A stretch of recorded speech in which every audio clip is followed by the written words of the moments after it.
Have you ever looked at a picture of ancient ruins and just wondered, how? How did they build pyramids with such precision? Who carved those giant stone heads on Easter Island, and what were they looking at?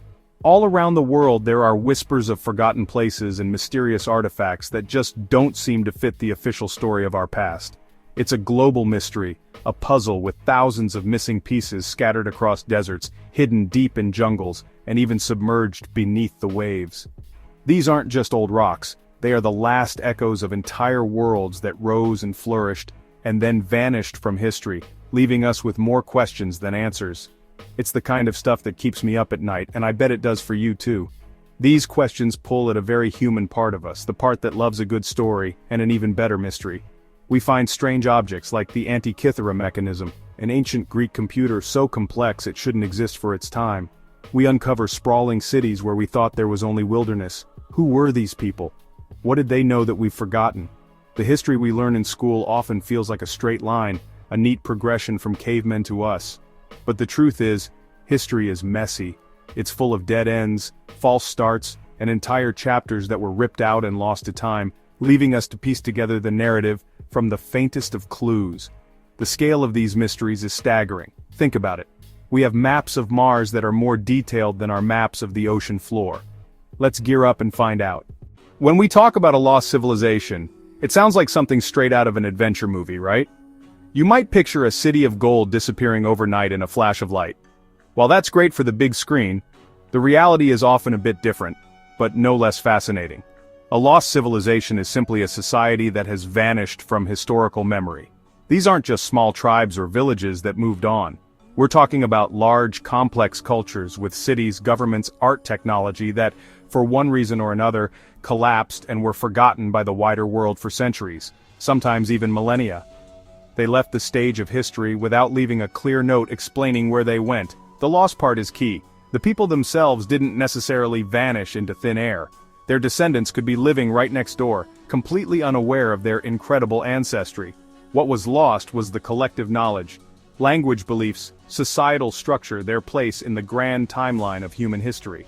The Maya, for example, are a great case. Their magnificent classical cities in the jungle were abandoned and swallowed by vegetation, becoming lost to the outside world for 1,000 years. But the Mayan people never disappeared, their culture evolved, millions of their descendants live in Central America today, carrying on new traditions while rediscovering their ancient roots. Think of it like finding a book in a library where most of the pages are missing. You can see there was a story, you can admire the cover, and maybe a few sentences give you a hint of the plot, but the full narrative is gone. You can't talk about lost civilizations without mentioning the big one, Atlantis. This is the legend that started it all. A magnificent world that vanished beneath the waves. The tale comes to us from the ancient Greek philosopher Plato. He described Atlantis around 360 BC, a powerful and advanced island nation, a utopian society, incredible engineering, immense wealth, a formidable military, located beyond the Pillars of Hercules. The Pillars, most believe the Strait of Gibraltar, placing Atlantis out in the Atlantic Ocean, the quintessential lost paradise, captivating treasure hunters and dreamers for over 2,000 years. According to Plato, the Atlanteans became corrupt and greedy. Their hubris angered the gods. As punishment, the island was swallowed by the sea in a single day and night. Was Plato recounting a true ancestral memory, or crafting a cautionary myth about pride and power? That's the million-dollar question. No one has found definitive evidence that Atlantis existed as Plato described, yet the search continues, driven by the hope a super civilization might be waiting to be found. Explorers have searched all over the globe. Some theories point to Santorini, others look to the Bahamas, to Antarctica. The story taps into a deep hope we aren't the pinnacle of creation, that there were others before us who were perhaps wiser. It fuels the desire to explore. For an explorer, that's a call to action you simply can't ignore. Now let's travel from a legendary city to a very real and very mysterious lost civilization, the Indus Valley Civilization. Also known as the Harappan Civilization, this society flourished over 4,500 years ago in what is now Pakistan and northwest India. This wasn't some small settlement, it was one of the 3 earliest civilizations in the world, alongside ancient Egypt and Mesopotamia. They built meticulously planned cities like Mohenjo-Daro and Harappa, with advanced grid-like street layouts, sophisticated water management systems, and even the world's first known urban sanitation systems. What's so baffling about the Indus Valley is how much we don't know. Despite the size and sophistication of their cities, we've found no grand palaces, no lavish royal tombs, and very few signs of a powerful king or ruling elite. The biggest mystery of all is their language. The Indus people had a written script, a beautiful system of symbols found on small stone seals and pottery. We have thousands of examples of this writing, but no one has been able to decipher it, because we can't read what they wrote. Their thoughts, their beliefs, their history, and their stories are completely lost to us. Just when you think you have the timeline of human history figured out, a discovery comes along that throws a wrench in the whole machine. That discovery is Göbekli Tepe. Located in southeastern Turkey, this site is, to put it simply, a complete game-changer. For decades, the prevailing theory was that humans first developed agriculture, then settled down in villages, and only after that, with surplus food and time on their hands, did they develop complex religion and build massive structures. Göbekli Tepe flips that entire script upside down.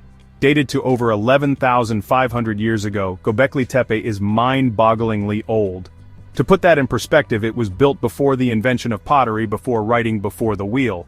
It is 6,000 years older than Stonehenge, and 7,000 years older than the Great Pyramid of Giza. And this wasn't just a couple of rocks stacked on top of each other. It's a massive complex of huge, T-shaped stone pillars, many of them weighing over 10 tons, arranged in large circles. These pillars are intricately carved with stunning reliefs of animals like lions, boars, foxes, vultures. This was a sophisticated piece of engineering and artistry, created by people we previously thought were simple hunter-gatherers. After about 2,000 years of use, the people who built Göbekli Tepe did something truly bizarre. They deliberately and carefully buried the entire complex under tons of earth, creating the artificial hill that preserved it for millennia. It's the ultimate lost world, one that was forgotten before history even began. You don't always have to journey to remote jungles or dive to the bottom of the sea to find clues to lost worlds. Sometimes they are hiding right under our noses, buried just a few feet beneath the bustling streets of our modern cities. Every time a construction crew breaks ground for a new skyscraper, subway line, parking garage, there's a chance they'll stumble upon a piece of a forgotten past. These accidental discoveries are some of the most exciting in archaeology, because they remind us that the ground we walk on is not solid ground. It's layers of history, a cake of civilization stacked one on top of the other, each with its own story to tell. Take the city of London, for example. In 2013, during construction of a new headquarters for Bloomberg, archaeologists uncovered one of the most significant troves of Roman artifacts in the city. They unearthed over 14,000 items from Londinium, including nearly 400 wooden writing tablets. These were the emails and text messages of their day, business contracts, legal disputes, personal letters. Another jaw-dropping example comes from Mexico City. The modern capital sits directly on top of Tenochtitlan, the Aztec capital. In 1978, electrical workers digging near the main square hit a massive carved stone disc. It was a monument of the dismembered moon goddess, Coyolxauhqui. It makes you wonder what incredible secrets, what forgotten worlds, might be sleeping just a few feet below where you're standing right now. The idea of cities being built on top of older cities isn't just a random occurrence, it's a fundamental pattern of human history. These layered sites are known to archaeologists as tells or tells, an Arabic word for a mound or hill. These aren't natural hills. They are artificial mountains created by centuries or even millennia of continuous human settlement. A town is built, it thrives, and then it's destroyed by war or abandoned. Newcomers arrive, instead of clearing the rubble, they level it off and build their own town right on top. This process repeats, creating a layer cake of history that archaeologists can carefully slice through to read the story of a place. One of the most famous examples is Troy in modern-day Turkey. For centuries, people thought Troy was just a myth, the setting for Homer's epic poem, the Iliad. In the 1870s, Heinrich Schliemann began digging into the mound called Hisarlik. He found not one Troy but at least 9, built one on top of the other across 3,000 years. Each layer, a different era, a different version of the city with its own walls, houses, artifacts.